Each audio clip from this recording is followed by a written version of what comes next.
To everyone watching us from around the globe, good day. My name is Vignesh, and welcome to this, the second part of the HIT Foundation's Educational Leadership in a Crisis webinar series.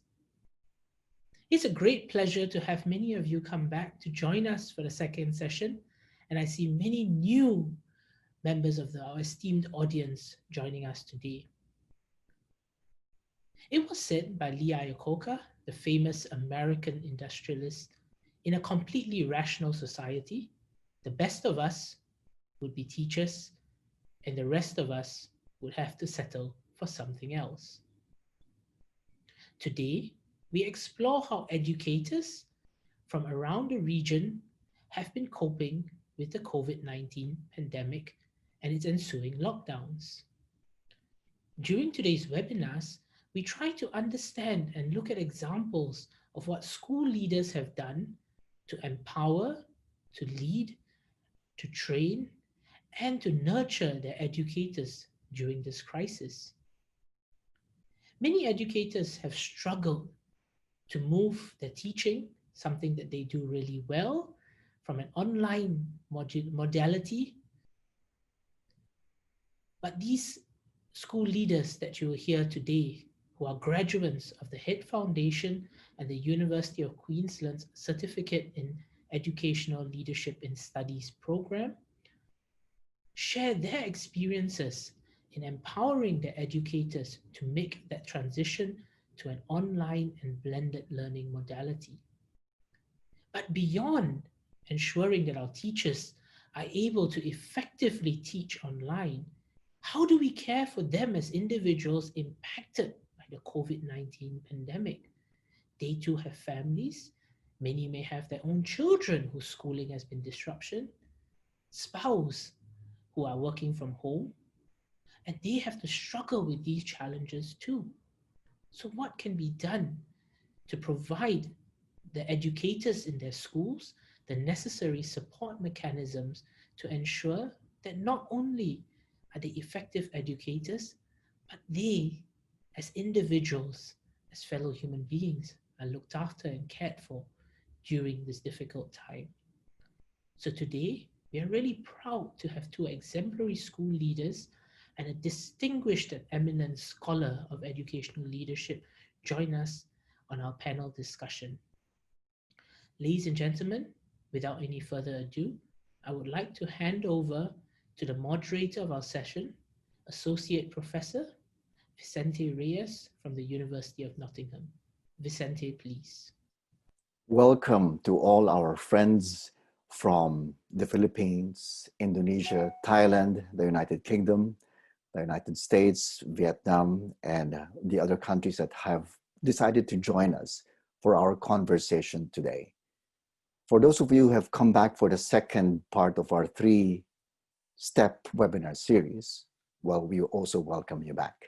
The theme for today's conversation is nurturing your staff. We began last week by looking at mobilizing our community. We now focus on nurturing our staff. And next week we have another webinar that looks at nurturing and caring for our students. But for today's webinar, as Vignesh, our friend from the HIT Foundation, told us, we are blessed to have with us three very, very inspirational individuals who will share with us their experiences and their insights as we navigate the challenges of a crisis and how leaders respond to it. Let me introduce our participants, our panelists. The first one that we have is Vency, who is a school director of Kairos Gracia Christian School in Jakarta, Indonesia. She has had 15 years of experience at her school and has had 23 years teaching experience as well. We will also be joined by Professor Allan Walker, the Chair Professor of International Education at the Education University of Hong Kong. He was also director, or he is director of the Asia Pacific Center for Leadership and Change. Allan has had tremendous years of experience and exposure to different educational settings in Hong Kong, in Australia, and in Singapore. And then, of course, we have our first panelist. He is Domingo Lozande, principal at the Lingunan National High School in Valenzuela City, the Philippines. Domingo is also a national trainer of chemistry of the Philippines. We will be hearing these friends of ours share with us their experiences and some lessons in how they managed to address the challenges that they faced in these times of crisis. But before we actually head to that, we invite all of you, our friends and participants, to join us in a poll. We want to ask you a question, and we were really looking forward to hearing what you think about this particular question. Which has been the focus of your school's professional development during these uncertain times? And we have given you several options to choose from. First, becoming familiar with modified assessment processes for online teaching, enhancing technology skills for online teaching, for example, using Google Docs, Google Hangout, Zoom, planning and developing printed materials to reach students without internet access, acquiring soft skills, for example, communication and counseling, broadening your skill sets to embrace inclusive education, particularly for the most vulnerable in schools. Or you could actually say that there were no opportunities to do professional development, unfortunately, because of the tough and challenging conditions that you face. So we invite everyone to participate in this quick poll so that we can have a sense of how you, our friends from different parts of the world, are coping with one specific challenge, the question of professional development in our schools. Let me now call on our first panelist, Domingo, who will share with us his experiences and perhaps share with us some tips, some insights, some lessons as we move towards navigating the challenging landscape that we currently face. Domingo? Hi, good day, everyone. I am Mr. Domingo A. Lozande, principal from Lingunan National High School, Valenzuela City, Philippines, and I am handling junior and senior high school department. Today, I will be sharing with you my journey as a new school leader, and as they call me, as a millennial principal, and how the teachers are coping with this uncertain times brought by COVID-19. Before the pandemic, I have created a transformational application project for the teachers, especially for the newly hired. I call the project as Krisis, or Constructive Circle of Comrades. To some or to many, it may be a simple induction program, but for me, this is a very special project because personally, I was able to assist my teachers, and based on my experience, I was once a newbie in the public school. And there was a time that I would like to resign from my post because I felt the loneliness, I felt that I am alone. But with the help of my colleagues, my co-teachers, I was able to adapt and cope up with the situation that I am in. And that is the thing that I don't want the teachers to experience, to experience the loneliness, to experience that they were excluded, experience that they were alone in this new setup that they are in. So I have created this project, and several activities were included here, among which is the orientation of teachers, orientation and induction. I choose the application, online application Trello, for posting of readings, pictures, and videos that will provide an orientation to the teachers' duties and responsibilities, and will somehow make them to realize their purpose or their teaching purpose in the public school setup or system. And included also here are videos of success stories of teachers that somehow they can emulate. And another activity would be group sharing and group activities, wherein teachers has the liberty to express themselves. They can share their situation, their problems, how they are coping with the new setup, and how they are facing the children, how are they dealing with the children. And another interesting output of this project is the creation of the teacher's lounge. So before the teachers are in the corridor, so we decided to create a teacher's lounge for the teachers to have a quality circle or a quality time for them to have a productive talk. We also have the positive discipline area where most of the group sharing activities are conducted. But because of the pandemic, it is impossible anymore to have these face-to-face sessions and interactions. And that's the time that I came to realize that, do I need to stop?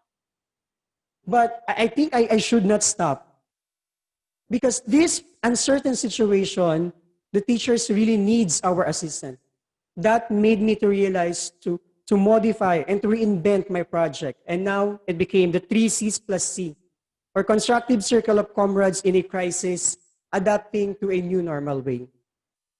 The project landscape changed a bit different because there will be no more face-to-face interactions, but the goal of the project or the aim of the project is still there, to provide technical, social, and emotional assistance to the teachers. But this time, not just only the new teachers, but also seasoned faculty teachers.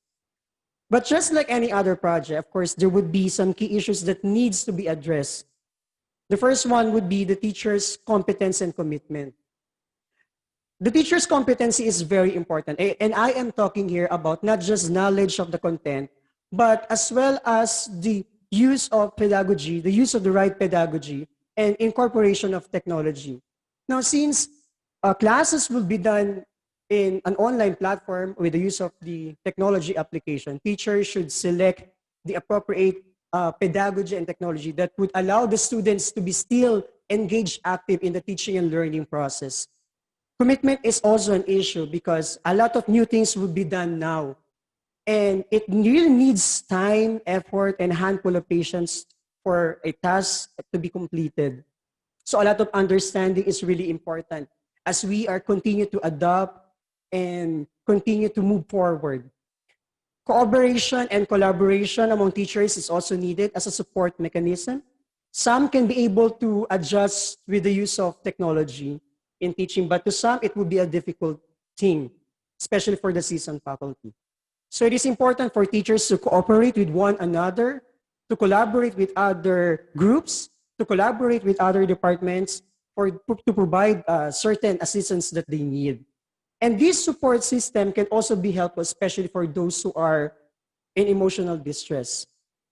Coping mechanism is a big issue in this pandemic. Many would really be in distress because different day-to-day activities were suddenly changed. Quarantine procedures were implemented, making the social interactions and activities of the people or of the teachers to change as well and became more limited. So it is important for us to have a certain communication with the teachers because in return, these teachers also provide assistance to the students that are in a situation the same with them. Now, how did we implement the project? First, we conducted a lot of informal interviews and observations. And then we planned, the Lingunan team planned for activities and processes that we think may somehow help and assist the teachers. Among these activities are virtual meetings, sessions, webinars, LAC, or the Learning Action Cell, peer and online support, supported by certain processes like, number one, orientation and training. So we provided teachers with the necessary training and orientation they need for choosing the right online platform, choosing the technology application that they need to be incorporated in their teaching. We also have webinars regarding health and safety protocols because they need it. They really need it in this pandemic. We also conducted mental health awareness webinar. Support and motivation is very essential as a process as well. We created teams, different teams to support the needs of the teachers. And that motivation or support is needed to boost the teachers to move forward. We also have sharing and reflection processes. Here, I also use the Trello online platform. I call it as a day of challenge. I do not use the social media application because our work is now incorporated in social media. So I make use the Trello to divert the attention of the teachers that they are not in work. So the challenges are posted here. Teachers can comment, they can converse with one another. And then at the end of the weekly activity, challenges are posted for the teachers to become more active, even though they are at home and they are in quarantine. At the end of the day, there are questions posted that can somehow help them as a reflection for them. What are they now in and how they are moving forward?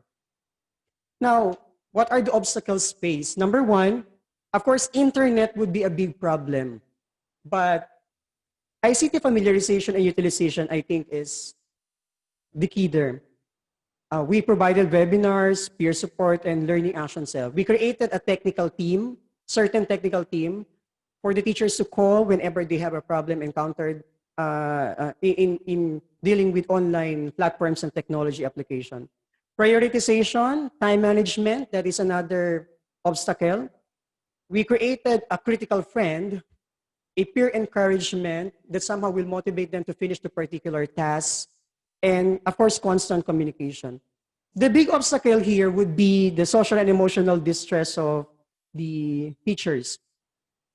Everyone was not used to a sudden change in daily activities and limitations in the movement of people. Some really have developed fear and anxiety that became a hindrance in the completion of a particular task for the preparation of distance learning opening. So I guess the key here is that we provide them with a constant communication. So me, myself, as a school leader, I make sure that I constantly making virtual meetings, okay, or in Filipino, we call it as kamustahan, okay, to provide assistance to the teachers. What are the key learning points that I learned? Number one, based on my experience, and of course you will all agree with me that teamwork and support system can make complicated and difficult tasks easier.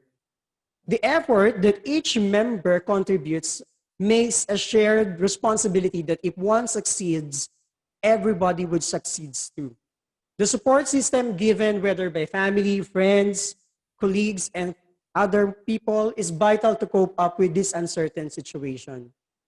Secondly, learning truly never stops. Even in this time of crisis, people gains more experiences, adapts in the situation, hence they search for answers to problems. The crisis has also teach us that in any situation, whether be it positive or negative, we must continue, we must move forward. Lastly, the character of a person for me matters in this time of pandemic. A good heart is needed to extend all the means to reach out for the teachers, for others. Understanding the situation of one another should be considered, but not neglecting, of course, the duties and responsibilities given to him or to her. Lastly, what are the lessons I learned as a leader? Number one is to encourage and not oblige. As a leader, I learned that encouragement is motivation is the key, the most powerful key. Making them to realize that we need to finish this particular task because it is important and many would benefit from it, and not just to oblige them to finish the task because it is just it's just for mere records, or it's just a compliance for them. The second one is to empower, not impose. A leader should empower people, should empower its members to make a ripple effect in creating more leaders and not to impose. Imposing that, making them to feel that they are mere subordinates. And a leader should also be engaged, included in the process, and not be excluded. This would give a motivating effect and personally experience the challenges and success of the team. Lastly, set as a good example and be compassionate. There are no perfect leaders nor perfect projects. But what is important is that we are finding ways to support our teachers, that in return, they will support our learners and the future of the education system. Thank you all for listening, and I hope that you learn something. Thank you very much. Thank you very much, Dom, for sharing with us the different kinds of innovations that you have undertaken in order to address the challenges that you and all of us face during the pandemic. I particularly like your message of continuing to learn and involving your stakeholders, collaborating with them in these challenging times. We invite our attendees to send us your questions. If you have any feedback, if you have any comments to what Dom just shared with us. At this moment, I'd like to call on our critical friend, Allan, to ask a couple of questions in reaction to Dom's presentation. Allan, please. Thank you very much, and thank you, Domingo, for a really good talk. Couple of things that struck me was the how important it was, the foundation that you had laid through the 3 C's. So you were in a fairly predictable environment. You got this new innovation to work at school, to get it working in collaboration. When it came to the crisis, you added a C to it, but you wouldn't have been able to add the C if you hadn't established that culture to begin with. So I think that there's a really important lesson there about how the crisis was not just purely new, and we didn't will it in just purely new ways. What we did, if we had good systems in place, we kept going. I loved your collectivism, and I very much loved your gentle approach to leadership, which came through again and again what you were doing and how important that was for nurturing teacher growth. Couple of questions, and I sent these to you, but one that I was particularly interested in to start with at least was where you talked about prioritization and the importance of prioritization. Now, when I was going through this with my faculty, I found that really difficult, because I had to care for people at the same time as I had to make the student standards were right. I had to make sure that the technology was there. What sort of criteria did you use to prioritise what was most important, and also what teachers were encouraged to use? Actually, we are very lucky in the Philippines because we school leaders, before we start and before we are given this assignment or a school, we undergone several trainings, and one of the topic there is about how we are going to prioritize activities. So that is what I am using. I am using the urgency and importance as a means to prioritize things, and that is what I am teaching the teachers. Importance is that what would be the extent or how many would benefit when I finish this particular task. And urgency is that to finish this task is in a bit in as soon as possible. We also add about visibility and other more to the prioritization. But basically, we use urgency and importance when we are dealing with how to prioritize things in the school, especially in dealing with thinking about new projects, new activities in the school. Okay, you had to be fairly flexible then, I guess, with the way you went. One more, if I may, Vicente, and it was interesting. You talked about making new leaders. Tell me, your whole culture was about collaboration, collectivism. The foundation upon it was built. But what did you mean about making new leaders? Do you mean formally or informally, or what did you do with these people to make them leaders? When I say that we are making new leaders, as a millennial principal, I learned that an effective leader has this ripple effect of making new leaders, of course. The task should not be only delegated to, for example, for the members or the teachers, making them to feel that they were subordinates and you are the superior. I make sure that I am part of the process. I am cultivating and I am teaching them that this is a process, and in time, when you became leaders, this would be the kind of culture, this would be the kind of setup that we need to have in order to encourage more people to participate and to lead more. Because when we impose to them that they were just mere subordinates, they will come a time that it will develop to them that I cannot be a leader. I cannot lead. Okay? Wherein if you encourage them and motivate them, you participate, engage in the process, these teachers, these members would be motivated to strive harder and to become a leader in the future. Great to see. Thank you, Alan. Thank you, Dom. We have time for one more question. There are several questions that are coming in, and we'd like to thank our participants for doing that. We could address these questions later on. I'm taking note of them. So thank you, Anna. Thank you, Anita, for sending your questions. I'd like to read this question from John. Dom, how do you address the issues of teachers who are resistant to the use of technology? How have you navigated or overcome this particular challenge? Of course, that would be a big challenge for me as a school leader, because in our school, I usually embedded the culture of a team, that we are in a team. So first, of course, we need to orient the teachers. We need to orient the teachers that this is the culture that we have. We are in a team. And if one would succeed, of course, all of us would succeed. We provided them with a peer to support. And this peer will basically be monitored by me as a school leader. And in return, we constantly communicate with the teacher. What is the problem? What is the situation? Leading the teacher to experience that he or she is not alone in the process. Seasoned faculty may be hesitant, of course, in the use of technology. But based on my experience, forming the team and making them to realize that they are part of the team makes this aha effect. At the end of the day, they're going to say, it's a bit easier than I thought, because a team is there to support, rather than doing the thing, or for example, doing the online platform technology application alone, that the teachers would find difficulty, and then in turn, the commitment will decrease, and the competency, of course, would also tend to decrease.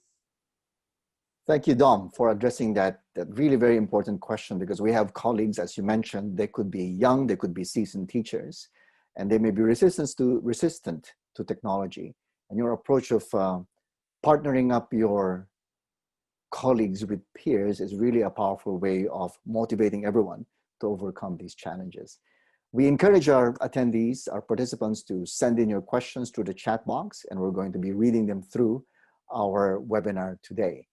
We move on to our second panelist, and this is Vency from Indonesia, School Director of Kairos Gracia Christian School. Vency, kindly share us your experiences, please. Thank you, Dr. Vicente. Okay, good afternoon, fellow educators. Before I start, let me introduce myself. My name is Vency. I am currently responsible in Kairos Gracia Christian School. I'm working as the school director in Kairos Gracia Christian School in Jakarta. So before I start, allow me to thank the Head Foundation for this opportunity. I hope this sharing will be beneficial for all of us. Allow me to share a little bit of experience on how my school puts an effort into reforming and transforming our teachers. Talking about nurturing staff, every school has different concern. Upon facing this current situation, Indonesia, particularly, a lot of schools in Indonesia are having a big challenge in infrastructure. But most of the schools are having a major challenge on the teachers' readiness as well. So teachers are not ready due to some reasons. These are some of the key issues that we are currently facing. Resistant to change. Teachers are used to bricks and mortar system. The current massive change has triggered inconvenience and also diminished teachers' confidence. So it forces teachers to be out of their comfort zone and urges for creativity. Aside from that, lack of skill in technology are also not only worrying teachers about their own technical skills, but also on how to cater students with the support needed. Of course, when the teachers are teaching online, their ability or their efficacy, they are all genuinely exposed to all stakeholders. So of course, making a mess on that will be a very, very bad thing to do. It's gonna be a decoy to their teaching career. Next is resilience. In this certain situation, in this certain condition, it has put teachers' emotional state at risk as well. So teaching remotely really drains teachers' energy. Moreover, not knowing when the school will reopen will be causing a lot of confusion as well for the teachers to plan for their lesson, for their future plan. So this may demotivate teachers as well in developing their best performance. School leaders, therefore, need to come up with agile strategies and approach to continue nurturing and maintaining the teachers' performance. These are some of the actions that we do in our school. First is building emergency support system. Building attachment to stakeholders is very important for the school sustainability. Having non-teaching staff right now not functioning that much, we reform our human resources to work more on building personal attachment with our stakeholders. They are assigned to assist our parents and students in handling technological difficulties, also arranging parenting sessions online, as well as responding to parents and students' concerns almost 24/7 daily. So aside from that, we also empower our human capital. COVID-19 has become a strong external drive for our teachers' acceptance of transformation toward technology especially. Empowering teachers for collaboration will allow teachers to learn faster, and the process of transformation will be faster as well. Our school encourages teachers to improve their technological skill by splitting them into small groups based on their subject specialties and learn collaboratively. Doing this, learning is more effective and relevant to the teacher's specific needs. When teachers experience perceived usefulness and ease in using technology, they will find drive within themselves to voluntarily enhance their potential.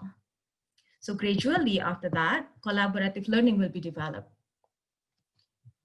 Maintaining the teacher's well-being is also one of the things that we are doing. Teachers are the school's greatest assets. It's important to maintain them. Good relationship with teachers build work engagement and it will build engagement and reduces attrition. So aside from nurturing spiritual growth, we have to build attachment with our teachers, making sure that they are all well cared for. Likewise, we need to ensure also that our teachers feel appreciated. Though distance, as a leader, we need to figure some ways to continue motivating our teachers while they are working as well. So the attempt to survive on this crisis is not always smooth sailing. We too face challenges. Communication barrier. Communication is the hardest part among all the processes. Aside from network disturbance, teachers have their own mental models which affect their understanding and the way they perceive and solve problems. To our teachers, we open as many communication channels as possible and update information all the time. Updating teachers with detailed information, I think, is crucial because at the same time, we are imposing the need of flexibility from our teachers. There are also times that we do personal or small group approach to make sure that our teachers understand the school situation accordingly. So next is time limitation. As always, work of a teacher is endless. While with administrative work, I think teachers are having very little time to learn and explore for improvements. Working from home with family and children around the corner is even making it harder. Our school practices semi-flexi time for teachers. Teachers are obliged to teach as scheduled, but they are no longer requested to report 7 to 4 every day. Right now, professional development meetings are happening anytime upon agreement at their most convenient times. On the other hand, as the school management, the school leaders, we are switching our focus more on results instead of on detailed process. So of course, complete data and accountable reports are still highly required. From our relatively short experience in confronting this crisis, I think there are several key points that we need to remember in nurturing our teachers. We need to develop acceptance toward change among our teachers. When everyone embraces the change, it will be less complicated to navigate our teachers toward the common goal that we are setting. We will be able to sail forward from the same boat. Encourage collaborative learning when collaboration is happening, it will make the learning faster. Of course, in this period of time, collaboration is very effective in training our teachers. Value and take good care of your assets. Your teachers are your assets. Our teachers are our assets. They are our most important resource. They should be prioritized and maintained. So these circumstances causes many changes and bring a lot of learning opportunities for all of us.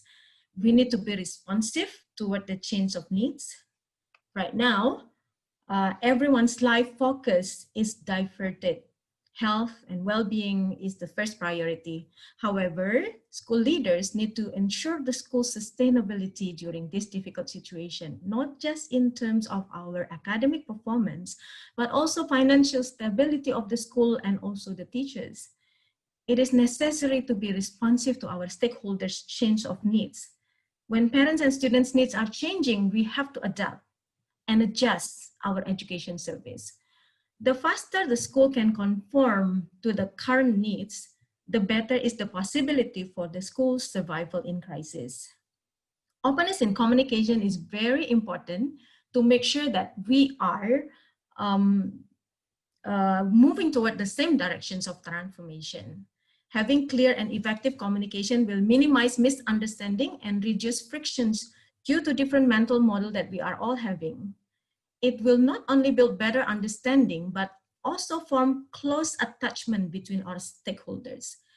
As part of our service industry, I think relationship and attachment are the key ingredients toward maintaining the school sustainability as well as retaining our teachers and students. Trust and delegates. Having teachers working from home is difficult for school leaders to control and manage. I think everyone are experiencing this at the moment. Therefore, we need to build trust so that we can delegate responsibilities and make sure that it will be executed correctly. Good communication will create trust. Sharing ideas, insights, opinions, as well as difficulties to our teachers will eventually develop their sense of understanding to the school. Their sense of belonging then is improved, as well as their willingness to work for the school's betterment. Where trust exists, responsibilities are delegated easier. One thing that we should remember in nurturing our staff, I think, is that there is no perfect formula for it. Each school has different cultures, different systems, organizational behavior are different, as well as capabilities. So as leaders, we need to figure out the most effective ways to touch the teacher's heart and drive them toward a better education service we all are aiming for. So let me end this presentation with a quote from C. Joy Bell. We can't be afraid of change. You may feel very secure in the pond that you are in, but if you never venture out of it, you will never know that there is such a thing as an ocean, a sea. So today, do not be discouraged of the challenges ahead of us. Be patient and believe that it is an opportunity for us to grow and eventually to be even better schools. Thank you. I think that's all I can share. Thank you very much, Vency, for sharing with us your experiences in overcoming the challenges during this period.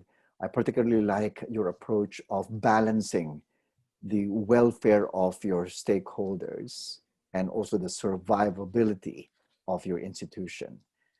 We now call on Allan. He might have a couple of questions that he would like to ask you. Allan, please. Thank you, Vency. Fascinating. I admire your passion and your flexibility. I think some of the things that I learned from you was very much, I'd call you an appreciative leader, but ones that sees the interrelationships between the different parts of the school. For example, you saw the relationship between teacher competence and teacher well-being. You can't have one without the other. And what was brand new to me, I think, is how you saw the relationship between your community and family and your teachers. So your support structures were not just for the people within your school. You knew that they had to be home. You know that they may have been facing exactly the same issues. So an appreciative, relationally geared leader, and I think that came through very, very clearly in what you were doing. One question related to that appreciation, though, if I may, I love the way that you built, I think you called it an emergency support system for teachers.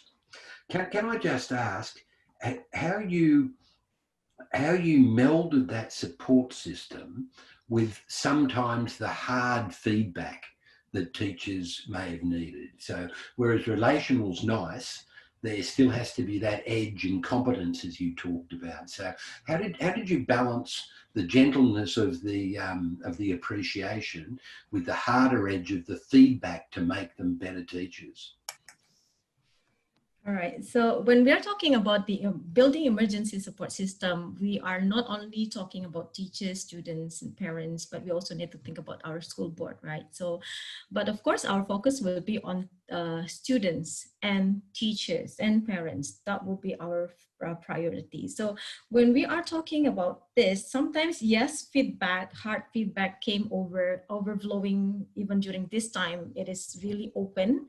And what we are doing with our teachers are we greet them so virtually because we are not able to meet at the moment. So we gather the teachers, we split them in several groups because we are having kindergarten level, primary level, secondary level, and junior college. So we split them into different groups and we greet those teachers. We did inform them the concern of the parents, feedback from the parents, and then building this support system, we are having some sort of small talks with them, like having them as a family, like treating them as a family. We have group session meeting with our school board only, simply talking about something else, out of school context. We talk about their life, their family, and other stuff. Aside from that, we are also having one-on-one session with our teachers sometimes. When they are having problems, we talk to them on one-on-one sessions. Sometimes we call on 2 or 3 teachers and we just have a chat. So those are some sort of psychological support from us for our teachers.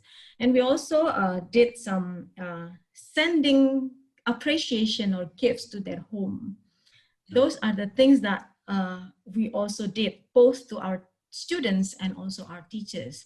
So after certain times of, after a certain period of time, we send those gifts with encouraging notes from us to our teachers, so that they will be encouraged on and motivated on doing their work. So yeah.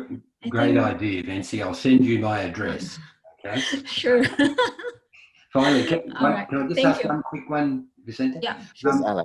The other one is you've all talked about, both you and Domingo have talked about how you cared for people, how you looked after people. Now, in leadership terms, this takes a toll. This you are giving and giving and giving and giving. So a question I had for you and for both of you later on is what about you? How did you look after yourself as a leader, and did your broader system come in to support you, or did you still feel like you were, on the side of a mountain on your own? So what about your care and well-being? Yeah, I think we definitely need that. Yes, we will go insane if we don't have our support system. So yes, I do have my own support system as well. So I have my colleagues, my family. I call it quality circle. So this circle, the small circle that I'm having, we are meeting every day actually. Virtually, we talk and we have a chat, we update ourselves with what's happening in the school. And most of them, when we are talking about school, then mostly, of course, with our colleagues at school. So yes, we do meet every day. We pray every day for the school and also for our teachers, for our students, for our parents. That's what we usually did. So I think prayer is a strong support also for us. By praying together, I think we are having our, inside we are supported. Aside from that, I also have one particular colleague. I think she's also listening at the moment. She's my critical friend. So she's also supporting a lot with everything that we do, always seeing something in different perspective. So discussing about this is also my personal support system, which enable us also as leaders to stay on track and be a good leader for our teachers. Try to be a good leader for our teachers. Strong and shared values. Good. Yes. Thank you. Thank you, Vency and Allan. I'd like to also thank our attendees for sending us questions. Terence, Maria Carmela, Sherilyn, Zulistewati, Gianna, Linda, there are many. We will try to address all of them, particularly during our open panel discussion later. But there's one question I think that we could squeeze in now, Vency, because this is from Li Xian, and it's about private schools, right? So in this time of self-crisis, how do private schools balance the need to invest in professional development alongside the need to make sure that the institution survives financially? So what steps do you undertake to navigate this careful balance, Vency? All right. Okay. Financially, yes, it's very tough and challenging at the moment.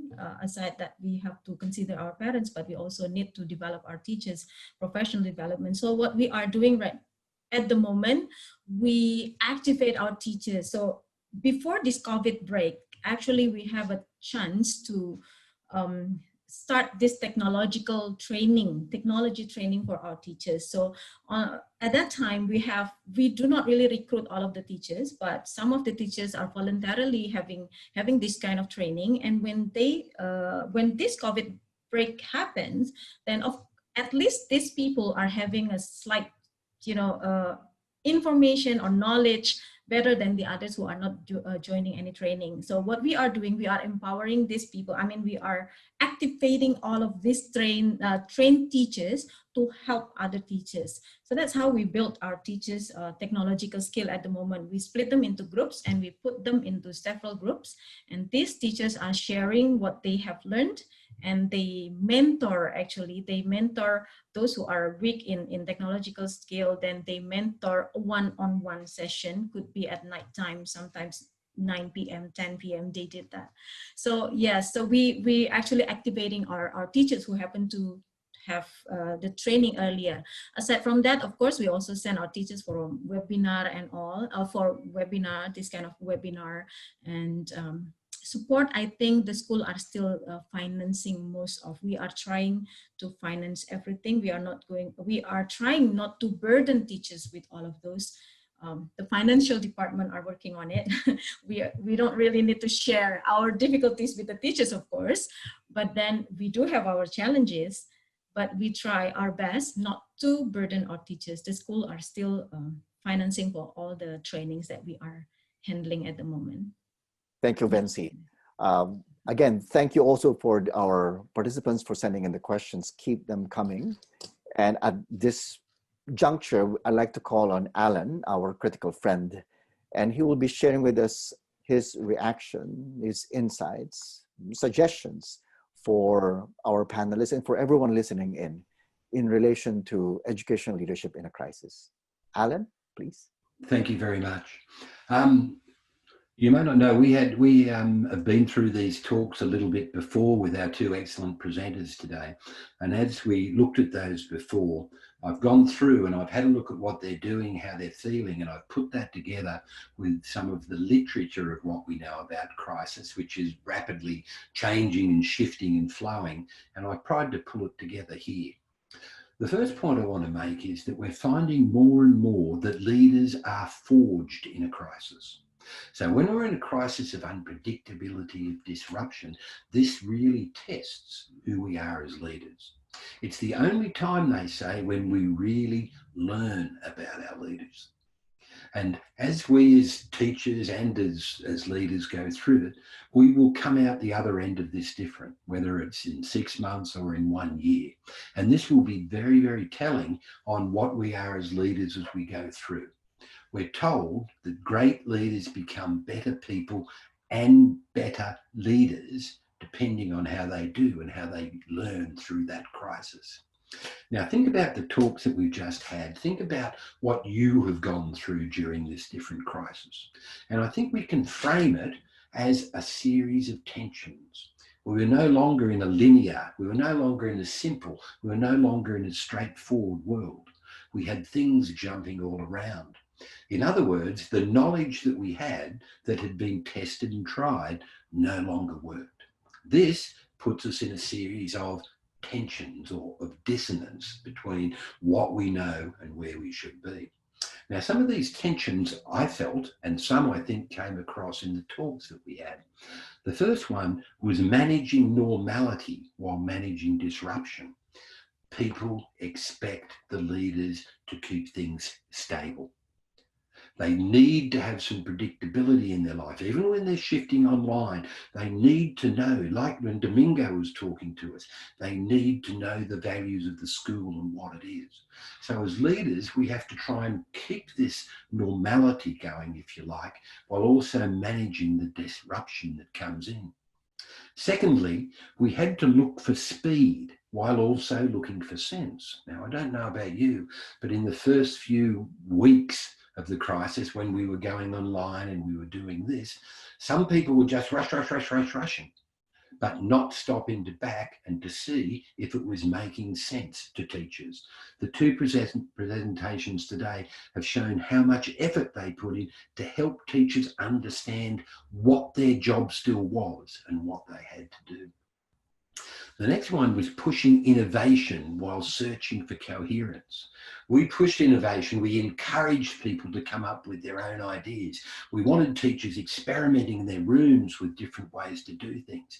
But at the same time, we also needed to have a coherence for what we do. Our students needed that. Our communities needed that. Next one was probably the hardest one that I had, and that is how you care for people while maintaining standards. And that was at the root of my question just then. How do we care to people, which is our number one job, but also make sure the standards are upheld for our students and our teachers? A difficult tension. And the other one that I had, probably not Domingo, was acting in control when really I didn't have a lot of control because I didn't understand enough about the situation. So do you feel those tensions when you went through? Now, when I looked around me through my faculty, my heads of department, my leaders, my deans, I found a number of leader forms. These ranged on a dimension from the deniers, and there were really people like this that said, no, it's going to go away next week, it's going to go away next month, we don't need to do anything different. We had freezers, we had some people who just froze. Not all leaders responded like the guys that we've seen today, trust me. We had the perfectionists, it didn't work. You couldn't have anything perfect when you didn't understand it. The sort of leaders that I observed, that I found, and I think describe both of our presenters today is what I call pragmatic visionaries.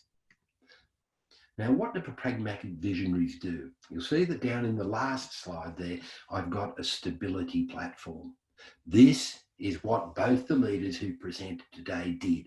They built a values-based stability platform within their organisation on which teachers could learn, experiment, fail, feel better, build relationships. That's our job as leaders, I believe. It's about how we build that platform to go. They also had both a short and a future-pointed purpose. So they had short term, they knew in the next few months, this is what we got to do. But they also had a future-pointed purpose. They didn't just look at the period of the crisis. They were looking beyond that through their systems and their structures and their collaborative ways. Very important. They both had a really strong values platform. I think Domingo called this character. They knew what they believed, they knew why they believed it, and this is what carried them forward. This is what built the relationships. They had simple rules and prioritisation. They stayed ahead but became one of many. Now have a look at how they shared leadership around their school, how they built people through capacity building. They still had to stay there as a leader and stay ahead of the game, but they knew that they were just one of many who had the answers and the expertise in their school. They looked for what works, not the best answers. It's not always the best answer when you're in this. They had humility, energy, hope, and toughness. So pragmatic visionaries build that stability platform that is so important for us to be able to deal with crisis and with other things as they come along. So the questions that we might ask as we come into and go out of this crisis, if we build on the theme of visionary leadership, and I think this is worth all of us thinking about, me and everyone here today. From before the crisis, as we move, as we pass, as we evolve, what will I rebuild? What will I lock back in? What will I reboot from what I was doing in my school before? This is about the ongoing learning. This is what we have learned within and through the crisis that will in the longer term make our schools a better place. And what will I boot? That just means what will I get rid of? Has being in this crisis make you realise that some of the ways you do things, some of the things you do could be done much better? We need to ask ourselves, how have I and my teachers changed? Have we improved? Have we changed for the better? We need to then ask, what are our immovables? So as a leader, as a principal in our school, where is our line in the sand? So regardless of what context or situation that we happen to be in, what won't I be moved on? I can tell you, Domingo, I'm sure he will not be moved on that peer collaboration. It doesn't matter in crisis or not. Vency will not be moved on the relationships and the importance of the relationships. These are our removables as leader. What might my new rules be? How will I reconnect relationships once we're all back together again and once it's back another way? And it will. How am I going to reconnect existing relationships? How are the relationships going to change space as we go through? Where will we position technology? And the thing I used to ask all my leaders to do within my organisation is to tell me, what's the first thing I do when I go back to a brand new school year after this is it? What am I going to do as a leader? How will I go through? How will I deal with that? I think these are very important, and I think the pragmatic visionaries that we're talking about never, ever, ever stop asking questions, and they never stop asking questions beyond the crisis. The failing, the trap we can fall into is just going back and thinking crisis always, it'll just keep going like this. But where will it take us? So I'd like to just finish with a quote here, if I may, and this challenges us as leaders. We, all of us, will be remembered for how we manage ourselves and others through this crisis. How will you as a leader, your team, your organisation, our society connect, persevere and progress? How will we emerge from this experience collectively stronger? In other words, how will we be further forged as a leader? Thank you very much, Allan. Those are really provocative questions that you've asked us, some of which are even really existential in relation to how leaders will reset, reboot, and move towards where we are now to where we want to go. That's really terrific. Thank you, Allan. I'm sure we will have a lot of reactions, questions from our participants and also from our two panelists, and we'll be doing that shortly. Right now, what I would like to do is to share the results of the poll that we launched earlier during the start of our webinar. And here, as you can see, and just to remind everyone, the question was, which has been the focus of your school's professional development during these uncertain times? And as you can see, becoming familiar with modified assessments garnered 41%, enhancing technology had the biggest share, 72%, and this is really similar, or it touches on one of the points that Allan asked us, where do we position technology? planning and development of printed materials, 50%, acquiring soft skills, 23%, broadening skill sets to enhance and embrace inclusive education, 23%, and a small minority, about 4%, said that there were no professional development activities undertaken during these times of crisis.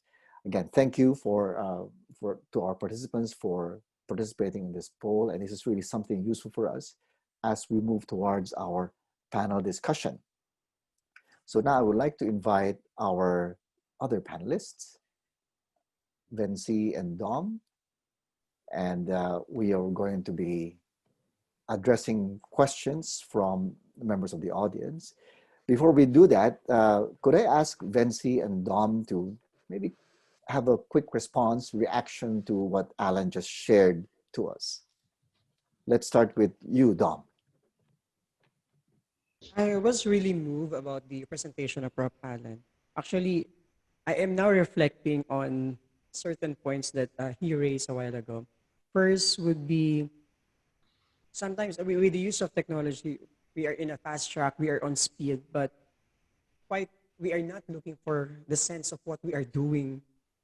And another one is, we tend to look for the best, but sometimes it seems that it is important to look for what should work and what would be the answer. And that little by little, we're going to work on and strive for the best. And then where will we put position technology? I guess that is technology should be controlled by ours, and technology should not control us. But it seems that technology is controlling the people, and that became a problem. And the last one would be, for my reflection, how do I reconnect relationships? That is a bit a problem. Now I am thinking that after this pandemic, how can we build relationship wherein we build connections through virtual setup or online platforms? That is what I'm thinking. I am reflecting on what Prof. Allan presented to us. Thank you, Dr. Vicente. Thank you, Dom. Vency? Yeah, I think I agree with Domingo. I think those questions are really striking everyone at the moment. So yeah, when this pandemic break, when this COVID break, everyone just rushing to survive. So we are sort of less thinking of, what are we going to do next in a long period of time. So what we are doing is mostly on how to survive on this period of time and what should we do to change right away. So I guess it was really true. I was really reminded by Prof. Allan's questions, which is really true. As a leader, I think we need to be at least one step ahead of our teachers. We need to plan, we need to see, we need to open our eyes to see in a broad perspective, how have we done, how have our teachers done, and how have we changed our teachers into their betterment, not us as a leader, but for our teachers' betterment. I think that's it. Thank you, Vency. Allan asked that question a while ago about how you, Vency and Dom, actually take care of yourselves. And this brings me to a couple of questions from our participants. Anna is asking, how do you as leaders, and we can of course invite Allan to also respond to this question, how do we address situations where some of our colleagues are already doing self-harm to them due to the pandemic? They're stressed, and they're already thinking of self-harming thoughts. And then Terence asks you, the participants, the panelists and our critical friend, how do we uphold social emotional well-being? I think they're asking for specific ways in which our panelists are undertaking this. And perhaps Allan could also share with us what his ideas are. These two questions. Start with you, Dom, please. Actually, I was also reflecting with the question of Prof. Allan to Vency about how do I take care of myself. Basically, different people have different patterns of how they are coping with the situation. Me as a person, me as a teacher, I experienced really depression in this pandemic times, in this experience of ours, uncertain situation. But to me, what I did was that, for me, in my experience, what I did is that I focused myself on doing a lot of things that I think would be beneficial to other people. What I am talking is about selfless love. That is how am I coping with the situation that I am in. But for my teachers, some of my teachers, their parents pass away because of COVID-19 and they cannot focus.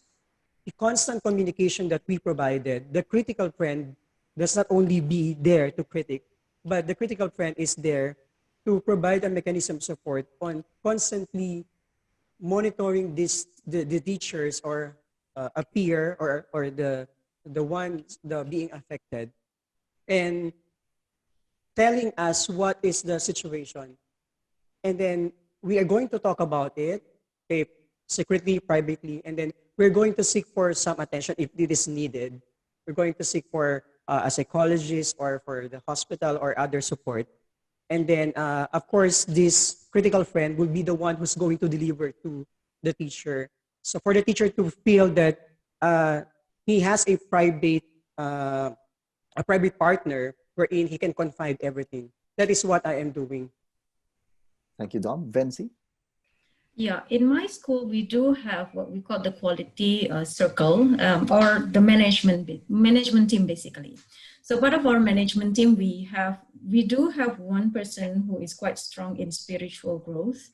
And when problems like that appears, usually we do ask this particular friend to approach and talk to these teachers. When they feel comfortable with these teachers, then with this management, part of the management to approach them, then we will be asking her to talk to her, have probably going out.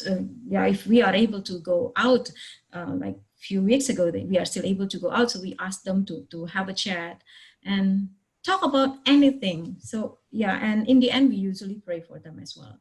So we do have our part of the team doing that. Aside from that, we also have like, if we cannot handle it, of course, we need to seek for a professional. So what we are doing, we do have some colleagues, we collaborate with other parties, like what Dom was doing as well at school. We ask from psychologists, we ask from doctors, we ask who happen to be our friends as well. So it will be easier. Yeah, so for those teachers, I guess they will also be comfortable when they talk to somebody they can trust. So we are also using other teachers. So it is not only one particular person from the management who will be approaching them. We could also use other teachers who are close to them to mentor. If we notice that this teacher is having a problem, then we can ask his or her best friend or best colleagues and or critical friend, if we call that, to talk to her and mentor her. I think Thank you, Vency. that's what we are doing. Yes. Allan, your thoughts about this? Teachers who are in trouble? Yeah, I wish I'd seen these talks a lot earlier. it would have helped me. As you know, in Hong Kong, before the COVID crisis, we were going through the social crisis with our students as well. So our universities had stopped. Yeah, I found it very difficult, actually. I had about 400 staff. So I had to try and do it systemically rather than personally. There were just simply too many people to try and match and take and whatever it was. So I worked with my senior management team and I asked them if they could allocate different people within their departments to, one, keep an eye on local students. The other one was we had a lot of foreign students, from the, Kazakhstan, Uzbekistan, etc., who were sort of stuck in a place away from home, so we gave special attention to them. I was lucky enough to have a psychology department who I charged with setting up an online or a phone support systems for everybody. But mainly, I guess, I tried to build, a little bit like you guys, I've tried over the last few years to build a culture is that it's not just me and it's not just us, and that if we don't watch out for each other and our students, no one will. And I think on the whole, that tended to come in, but we had to get some more formal structures in place to do it. As you're aware, Vicente, universities are a little bit more individualistic than schools anyway, so it's a different way to do it. Thank you, Alan. Another question that comes up from our attendees, and I'd like to address this to all three of our speakers today, is in relation to empowering our stakeholders. Maria Carmela asks us, how do we empower, strengthen middle managers, while at the same time making sure that accountability happens? I mean, I think this is framed in a question that now that we can't actually see what everyone is doing, how do we balance this with accountability? Vency talked about this earlier with the flexibility that they have in their schools. Charlene also raises this question about empowering teachers. And then Linda says, well, how do we train leaders for uncertainties? So essentially those questions, so two questions. How do we empower our stakeholders, teachers, middle managers? And in light of providing them with the skills to be empowered, can we actually prepare them for uncertainties? So would like to hear from our panelists. So this time, maybe we can start with Vency and then Dom, and then we can hear what Alan has to say about these questions. Yeah, Vency. I think what we can do is actually we discuss a lot. We share a lot with our middle management. So preparing someone for changes, I don't think we can always prepare the perfect formula or perfect solution for some changes. We never know what will happen in the future, right? So what we can do, I think we talk a lot, we share with our middle management. We do have our HODs, head of department, we call it head of departments. So this head of department are mentoring our teachers by subject group. So what we are doing, we do a lot of talk with them. We share what is the condition of the school. We share a little bit more to them than to our teachers, so that they know how the state of our teachers right now, I mean our school right now. So by doing so, I think with this open communication, it will prepare them. They will be prepared that, oh, when there is some changes, then they will know. I mean, they will know first. So I guess empowering them, doing training for them, it might be hard, but we can impose something to acknowledge them that it is needed. This is the goal that we are aiming for. This is what we should do when we are to survive on this pandemic, on this crisis. This is what we need to do.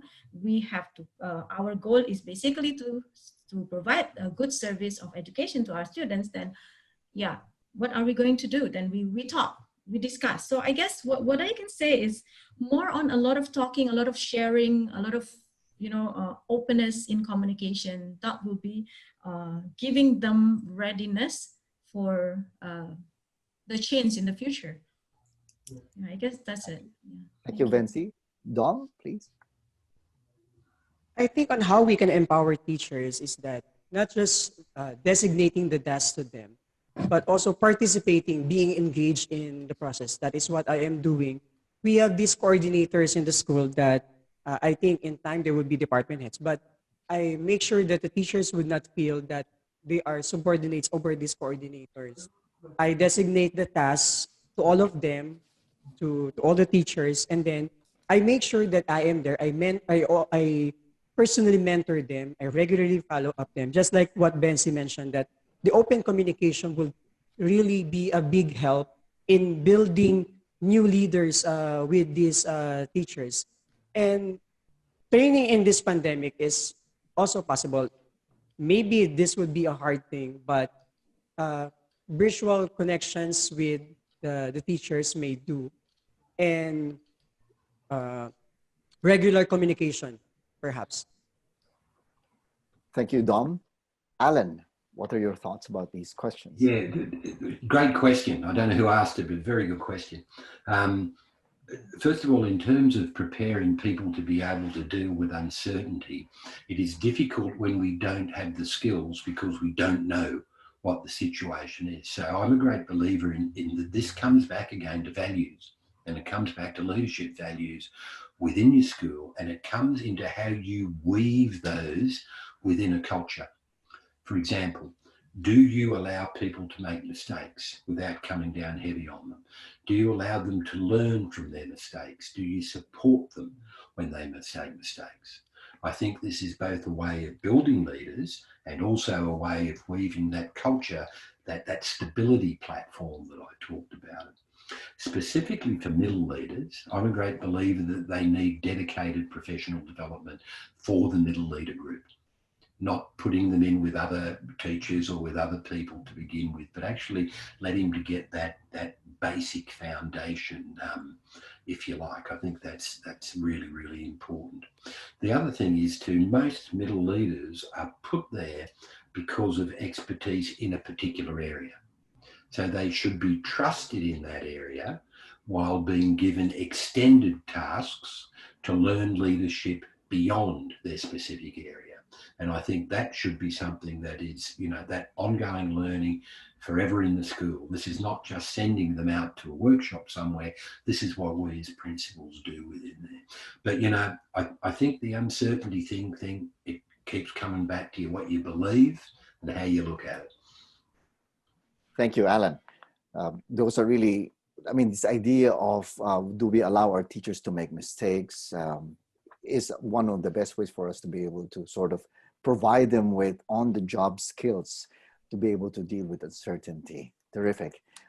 Another set of questions, and all of these questions now deal with parents. And I'd like to ask our panelists to address this. So Marcus talks about the difficulty of parents who are actually not trained teachers. Mark Sung says that we now have parallel lines of teaching, people who are in schools, in their homes, teachers, and then parents trying to teach their kids. And then Rosanna talks about how do we motivate parents so that they become active or they be on the same page as we try to do teaching online. So I suppose the question we could ask all three of you is, in these times of the pandemic, what advice do you give to leaders in how to best manage parents, knowing that they're not really trained as teachers? How do you leverage on the strengths that parents have? So share with us how you deal with parents. Maybe we start with Dom. Actually, in Valenzuela City, Philippines, we are very lucky that we have this so-called parenting camp, or we call it as a nanny teacher camp, that provides technical assistance to parents. But in my setup, in my school, the parents here, many parents are active. So what I did is that I tapped them, and then I provided with different leaders per street or per place or and then these leaders, these parent leaders, can somehow help other parents in dealing on what they are up to, what the situation and what their problem about the schooling. And in terms of distance learning, of course, there is an agreement that parents should be participative and engaged in the learning process. But the problem is that, of course, parents should need to work because they need the money to buy something. They need the money to buy food, medicine, etc., or necessities of the family. But living alone, the children at home and studying. So my advice for some leaders is to create a thing that the parents can still monitor their children. So what I did is that we suggested a reflection journal, a reflective learning, wherein the learners will fill up the activities that he or she done of the day. And then in the evening, the parents will check the journal and see what are the activities of his or her son or daughter. And then it will be reported to the school. Somehow this partnership will be a means of communication with the teacher. We can somehow adjust with what is the situation of the family and what assistance can we give to them by tapping also other parent leaders. And that is what we are doing. Thank you. Thank you, Dom. Vency? Yeah, so what we do for this condition at the moment, actually, the problem appears when we are in the lower level, basically in the lower level, like kindergarten, primary levels. So parents are really having a hard time in doing that. So what we did was we have our parenting class, something like parenting class. Actually, it's not on how to do parenting, but it's more on how to teach your kids.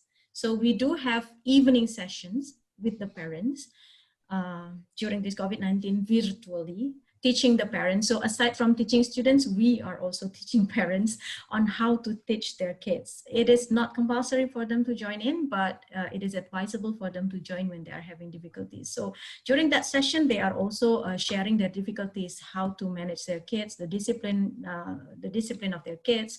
It's sometimes troublesome when parents are the one who teach them. So we give them some tips, we share, we invite teachers and also the school management. So we talk during those sessions. So yeah, I think that's what we are doing. Aside from, of course, some, like journal, we also did that. We communication through WhatsApp group. We are Indonesian, we are using a lot of WhatsApp.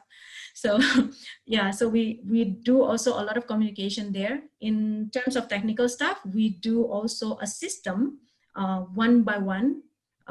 We talk to them one by one upon all the difficulties. So it was really troublesome for us, but it is worth it to do because it helps our children a lot.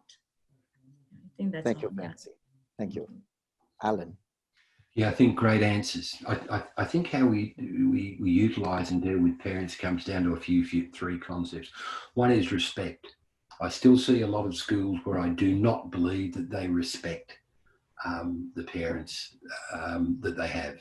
And unfortunately, often it is the vulnerable students and the vulnerable families that don't get that. So schools should respect parents, regardless of where they come from, even if they sound a bit crazy, like I probably did as a parent sometimes. It's important.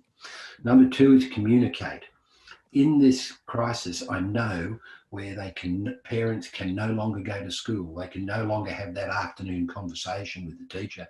They can't go in and have a parent-teacher day. This is frustrating parents hugely. So communication, and I think everyone's got a lot to learn from what our two presenters did today, certainly in Australia. The other one is know your parents. You can't teach a 16-year-old boy properly if you don't know what he's doing at 2 o'clock in the morning. So you've got to understand your community. You've got to get into the cracks of the community and know what it is. It's really, really important. So know and care. And finally, utilize. I remember when I was a principal many years ago, we used to have a parent talent pool, we called it, where we got all parents to tell us what they were good at. And we'd utilize that tool in different school projects to get them come up and help. And that was about communication, respect, and knowing as well. Thank you, Allan. We have two final questions, one for Dom and one from Vency from our participants, right? Of course, Allan can jump in anytime, right? Zulistiwanti, I hope I pronounced your name correctly, is asking Dom, how do you foster teacher leadership? That's one. And then we have another question for Vency from Julius. Vency, how do you retrench teachers during times of the pandemic? So those are actually pretty difficult questions. But again, Allan can jump in anytime if he's willing to share his insights. Dom, let's start with you. Teacher leadership. How do I foster teacher leadership? Teachers' leadership. Like I mentioned earlier, that it is just not merely imposing teachers what they are going to do, designating them what they are going to do, but merely focusing on and mentoring them, guiding them along the way as they go on their journey or task and completing the task. Basically, that would form teacher leadership. And of course, if these teachers would experience that they are involved, they are motivated, they are going to do the same thing with other people. They're going to motivate, they're going to encourage. And that way, they can also lead other people. They can also lead other teachers. Thank you, Dom. Vency? Yeah, I was trying to type and answer that question actually. So anyway, our school is trying not to retrench or not to lay off our teachers as much as possible, because everyone is also having a hard time at the moment. It will be very heartbreaking if we have to do that to our teachers who have been working for these years and they have done something for our school. So what we did, we do have some teachers who are not able to teach online. Let's say the PE teacher, physical education teachers, they are not able to teach online. So what we did, we talked to them and asked them, is there anything that you can do for our school? Is there any talents that you can provide for us and offer to our kids? So that's what we did, and we asked them if they are willing to do that. Then we are training them, asking them to search for resources and get ready before this pandemic. Before the new academic year start, because Indonesia is starting the new academic year by last July, and this pandemic break by March. So we did talk to them beforehand. So we asked them, find some resources. If you know that you can teach that, find resources. One of our PE teachers, physical education teachers, are offering himself as an ICT teacher, whom, yes, we can see that he is actually, quite okay with it. Of course, not in a higher level, but in a lower level. But then we try not to lay off our teachers. That's what we are doing. We communicate, we ask them to gain as much knowledge as they can before we start the new academic year, and they start to kick off teaching other subject. At this time, at least we are not putting them in a higher level where the kids are really, really needing more knowledge on that.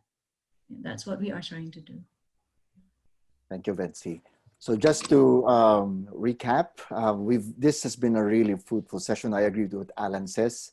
I wish I've listened to this talk sooner before the pandemic hit. So I learned a lot of things. Dom inspired us with the importance of collaboration. Vency highlighted to us the importance and the value of building and nurturing relationships.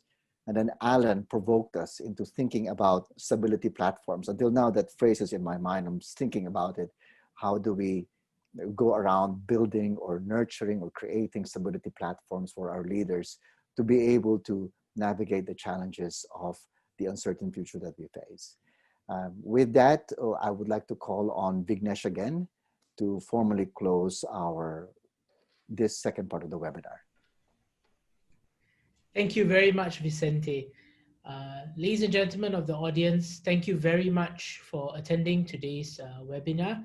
I'd like to take this opportunity on behalf of the HEAD Foundation to thank our three panelists, Vency from Indonesia, Domingo from the Philippines, and our good friend, Professor Allan Walker from the Education University of Hong Kong.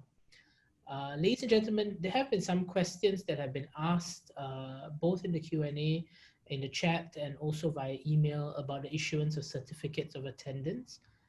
As shared during the first webinar, we will be issuing such certificates, details of which will be released during the third webinar. So please stay tuned, come back for the third session, and we'll share more. As I wrap up and thank everybody for attending today's webinar, for sharing their insights and provoking us into thinking more deeply, I'm also reflective.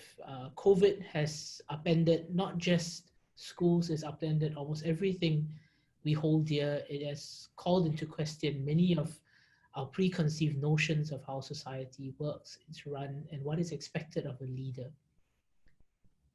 It is a crisis that we are facing. It is a crisis that we need to navigate, and I'm certain we will overcome stronger.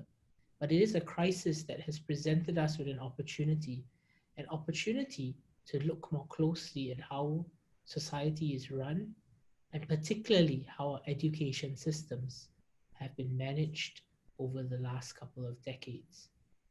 Our education systems in many countries have been effective and have produced some of the best students we could see. But at the same time, it's not always been equitable, it's not always empowered our educators, and it's not always benefited the most in society.